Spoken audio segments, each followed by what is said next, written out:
Since its creation, Valve have been one of the world's most renowned developers, with hit titles such as Half-Life, Team Fortress 2, Counter-Strike, and Portal. With these hit games come die-hard fans who are dedicated to the company, and create and maintain the community. The fans create so much third-party content for each game, and some of it is actually pretty good. From Portal songs to pro-gaming CSGO montages to Garry's Mod creations, let's see if any of it is any good.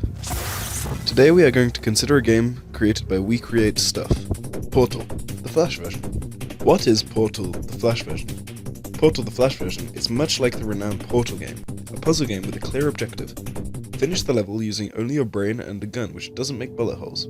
There are many aspects which make Portal the Flash version an interesting concept.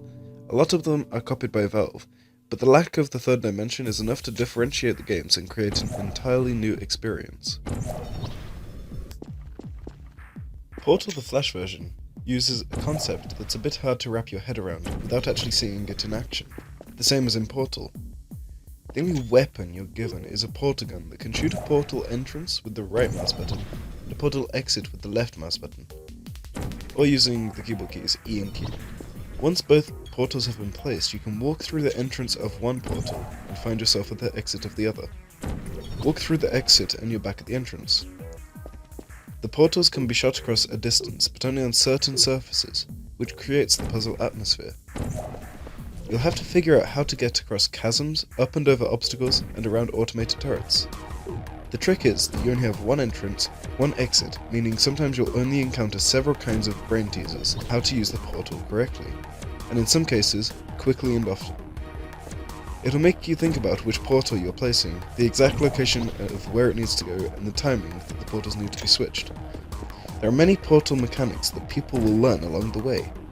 In Portal the Flash game, there are 40 levels, each are equally challenging and have a unique way of puzzling the player. I find it an enjoyable experience due to this concept. I feel that if there were more levels, I would enjoy the game even more, as there is little to no replayability in the Flash internet game. In the original Portal game, there is a story, yet this concept is entirely missed in the Flash fan remake. In fairness, a story would be hard to convey in this game, as the idea of the game is just to challenge players with more levels, an extension of the original Portal games. The introduction to the game is very simple. There is a dialogue on screen. This is following the story of the original Portal game, yet the game does not explain this, and you would have to play the official Portal to understand this story. I would have liked to see the game have more of an individual linear story, just as in Portal, but it's a small problem for a small game. In comparison to, say, Half-Life or Portal, this game is more of a brain teaser instead of a cinematic story experience.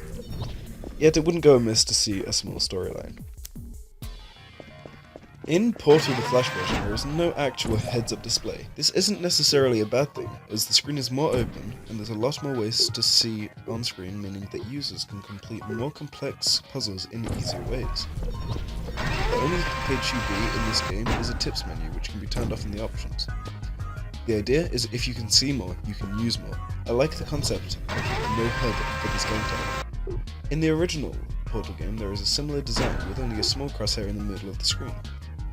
I feel it would have been a nice competitive design to add maybe a small timer which adds your score for each level into a leaderboard, and eventually once the game is completed, then all the scores could be sent to a global leaderboard, and each level would have a fastest player, and the game would have a fastest completionist.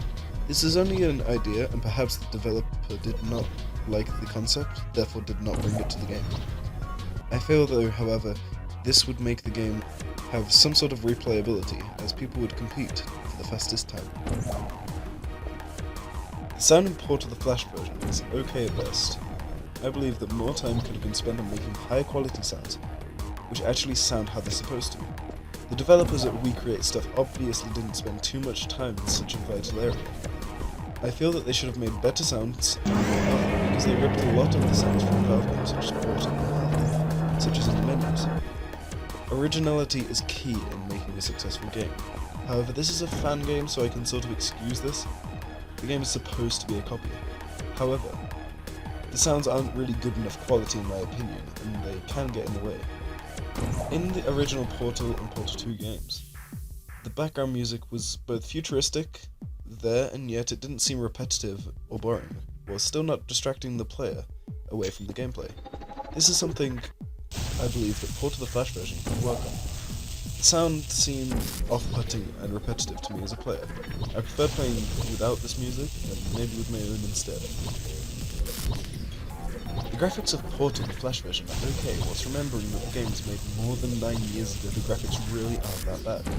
I would have liked to see a 1920x1080p experience with 60 frames per second, yet this wasn't the case 10 years ago for any game, so I can't complain. The game resolution is 800 by 450, so it's not that great. I cannot complain about this, because of the time that the game was being made. It explains that, and the version that...